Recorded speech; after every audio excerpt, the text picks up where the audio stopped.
Oke,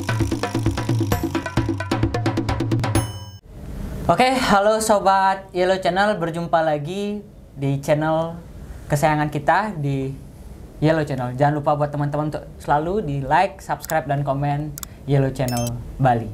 Oke, hari ini luar biasa sekali saya bersama narasumber yang unik. Hari ini kita akan membahas hal lain.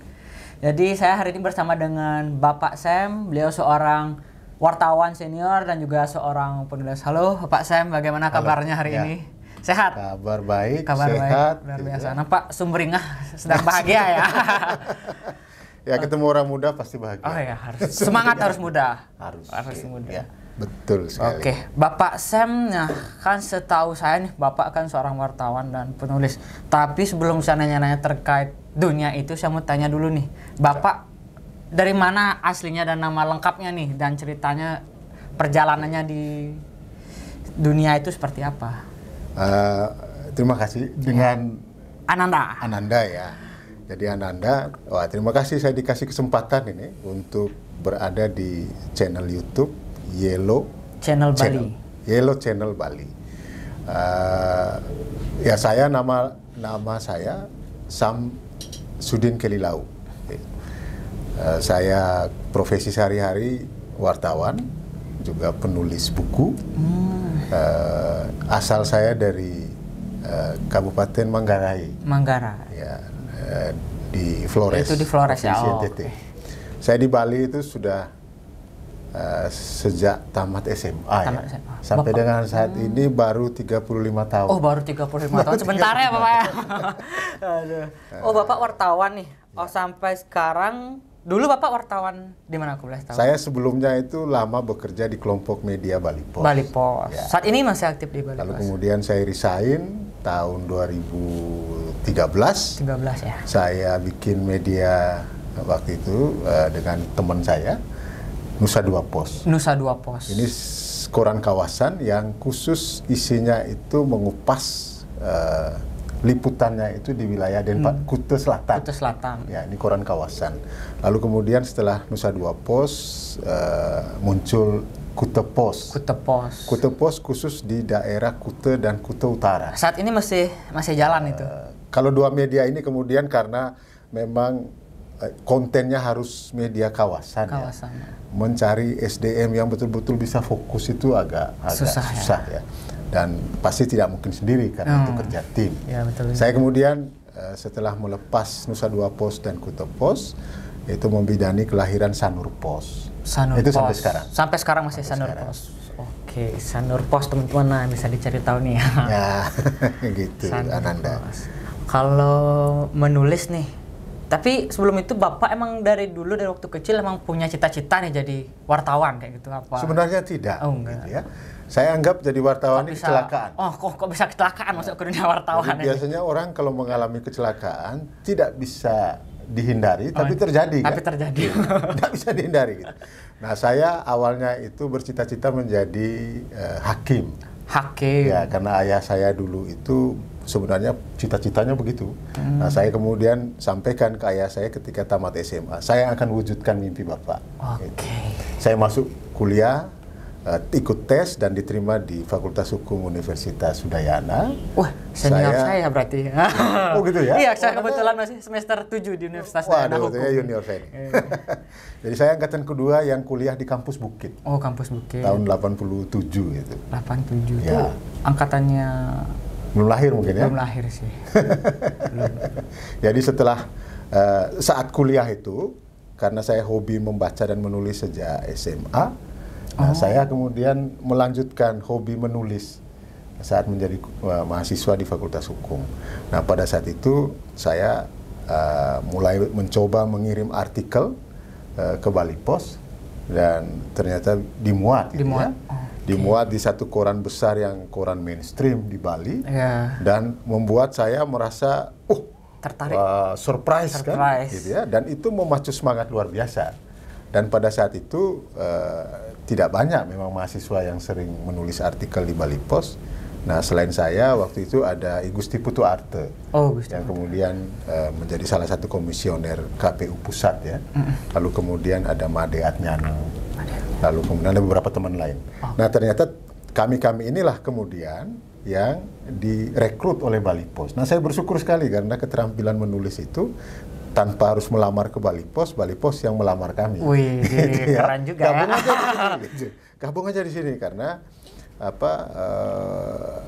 ya sebelum lulus kan you bisa, oke, akhirnya ikutlah bergabung. Oke, berarti itu perjalanan Bapak sampai akhirnya kecelakaan nih di dunia wartawan, di jurnalis seperti itu. Nah, dengar-dengar nih sekarang Bapak mau merilis buku nih katanya. Apa nih judulnya? Betul. Bisa di-spill nih buat Ananda, Sobat Yellow Channel semuanya. Sebelumnya saya sudah menulis beberapa buku. Oh, sudah menulis beberapa buku. Karena memang ternyata skill menulis itu penting sekali. Penting ya. Dan dibutuhkan gitu ya. Nah, saya diantaranya menulis buku Sejarah 40 tahun Undiknas. Sejarah 40 tahun Undiknas. Lalu sejarah 33 tahun IKIP PGRI Bali. IKIP PGRI Bali. Lalu kemudian buku biografi Bupati Jembrana yang pertama, Pak Ida Bagus Gede Doster. Lalu kemudian buku 1 abad Profesor Mantre. Berarti emang basicnya Bapak ini di sejarah-sejarah, mengulas-ngulas cerita lama berarti ini. Karena narasi itu memang gampang-gampang susah ya mengupas, karena di samping menulis tapi juga harus bisa menggali secara mendalam dan komprehensif apa yang diperlukan oleh pembaca, terutama yang berkaitan dengan karakter tulisan yang akan kita bukukan.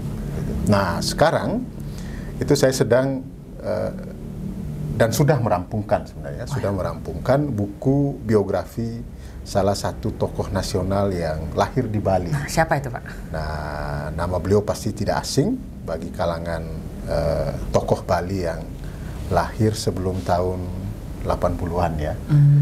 Beliau adalah Brigjen TNI Purnawirawan Idewo Gedeoke. Oh, Bapak. Ya, biasanya beliau dulu itu dipanggil Pak Oke. Pak Oke. Atau Pak IDG. Pak IDG. Ya, karena di media itu biasanya dulu saat beliau menjabat sebagai Ketua DPD Golkar tingkat 1 Bali, dulu istilahnya DPD Golkar tingkat 1 Bali. Oh, tingkat 1. Gitu, pada saat itu sering ditulis oleh wartawan Pak IDG. IDG. Singkatan dari Idewo Gede. Oh gitu. Jadi kadang-kadang ditulis Pak Oke, kadang-kadang ditulis Pak IDG. Nah, ketokohan beliau ini luar biasa ya, mengukir prestasi terutama dalam membangun Bali. Bukan hanya membangun Denpasar dan Badung, karena beliau tercatat sebagai pernah menjabat Bupati Badung selama 2 periode. 2 periode.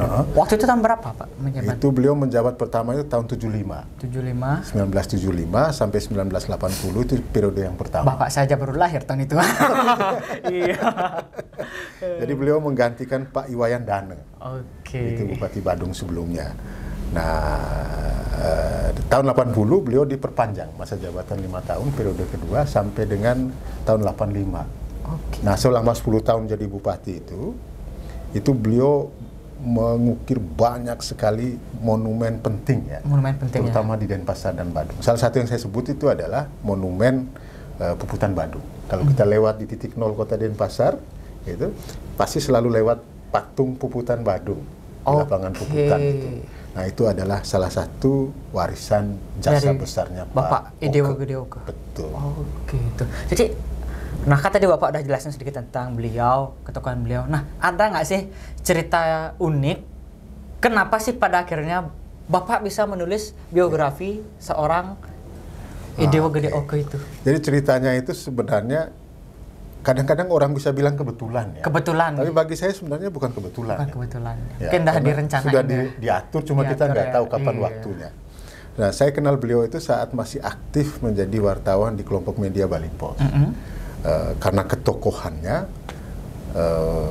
saya banyak menulis ya sisi-sisi menarik, terutama mengutip ucapan-ucapan beliau yang kadang-kadang mengejutkan kita gitu ya. Nah, lama setelah itu saya tidak pernah ketemu lagi. Gitu. Mulai dari tahun berapa itu? Sejak ada sekitar 5 tahunan. 5 tahunan ya. Tidak pernah ketemu. Nah, tahun lalu ketika menjelang penampahan Galungan. Saya lewat depan rumah beliau di Jalan Anyelir. Ngapain itu minta lawar?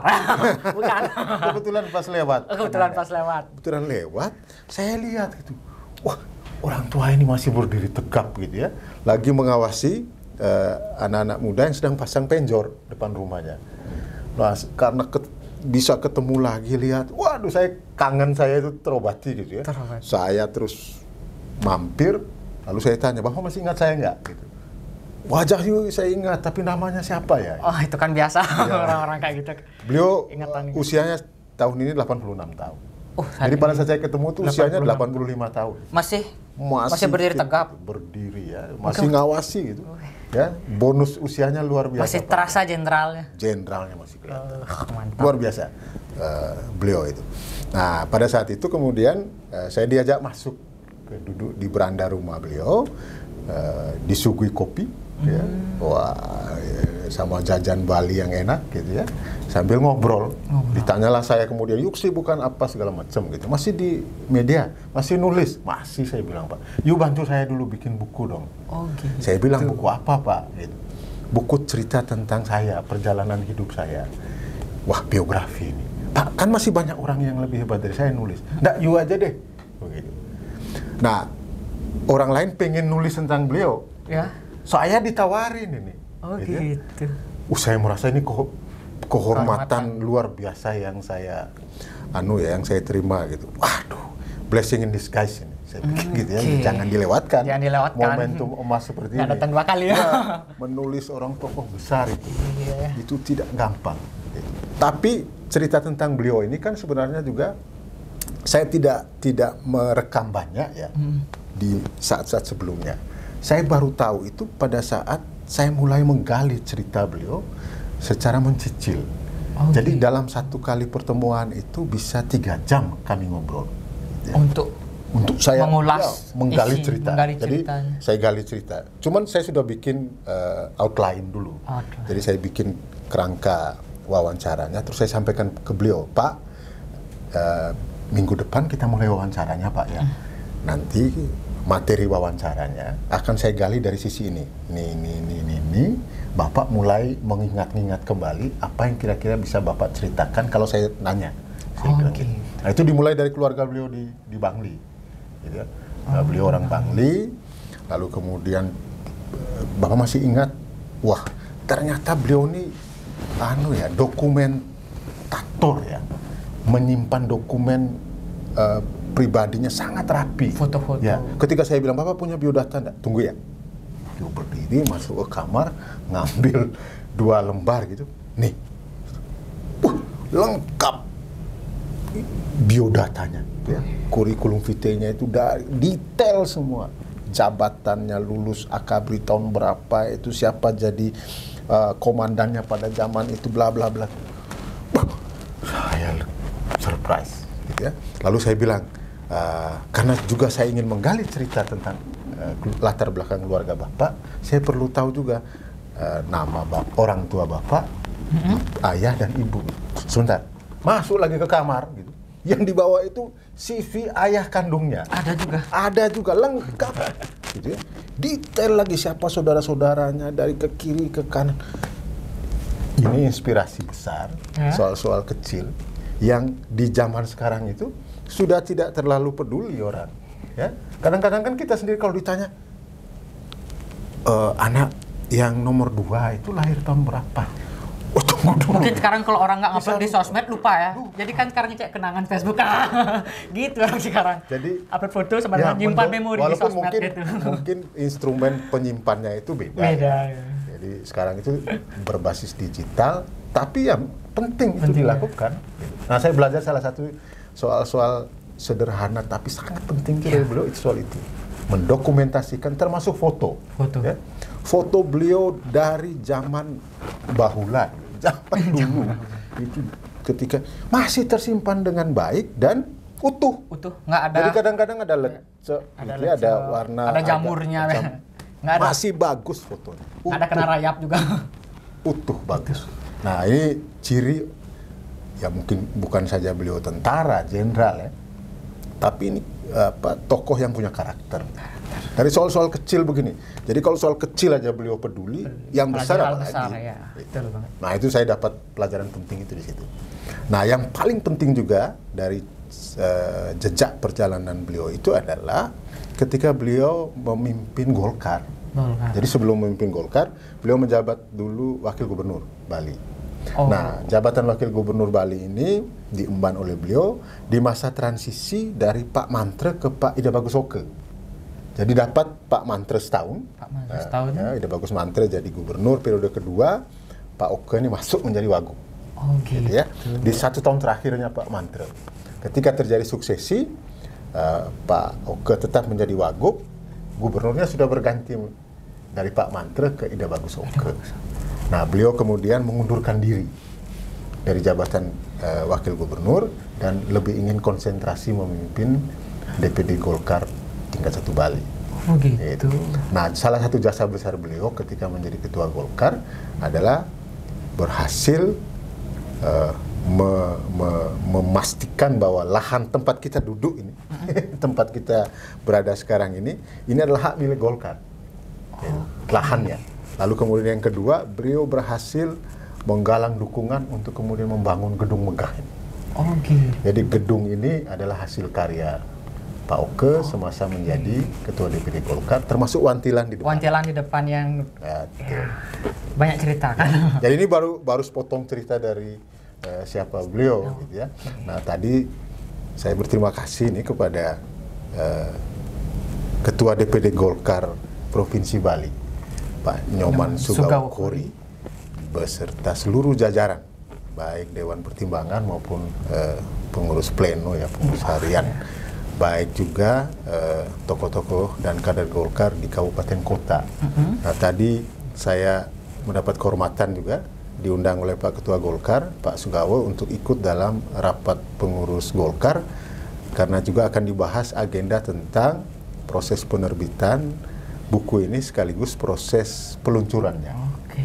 Nah, rencananya akan diluncurkan bertepatan dengan peringatan Hari Puputan Margerane, 20 September 2022, sekitar sebulan lagi ya, sebulan lebih. Nah, dukungan kontribusi, atensi luar biasa itu diberikan oleh Pak Sugawo dan kawan-kawan di Golkar ini. Ya, ini salah satu cermin bahwa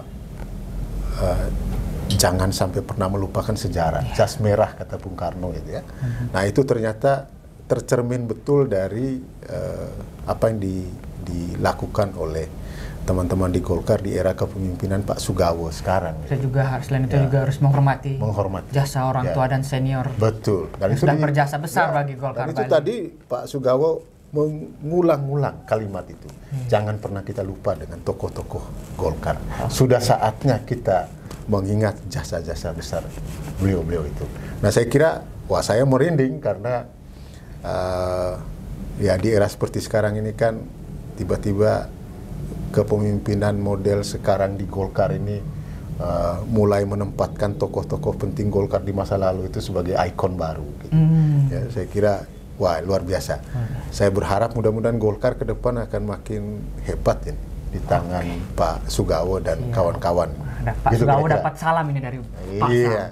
Mungkin kita nggak ulas lagi, nanti kita lanjut di part 2 ketika peluncuran bukunya nanti. Bagaimana? Siap? Siap. Oke, kalau gitu teman-teman Yellow Channel Bali, kita akan bertemu di part 2 bersama Bapak Sam ketika peluncuran buku karya dari Bapak Sam nanti. Sampai berjumpa, jangan lupa di like, subscribe, dan komen Yellow Channel Bali. Bye-bye. Bye-bye.